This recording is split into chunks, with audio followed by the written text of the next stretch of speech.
So with this model, if you want to change how fast it's sewing, this is your speed setting here. So right now it's like at half, obviously, so slowest, fastest. This machine is capable of going up to 1,000 stitches per minute. However, I never really ran it past 800 just because why bother?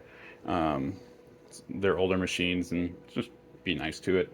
But if you say you have it at, let's say, like 3/4 and you want to run it slow to start, you can also hold the start button.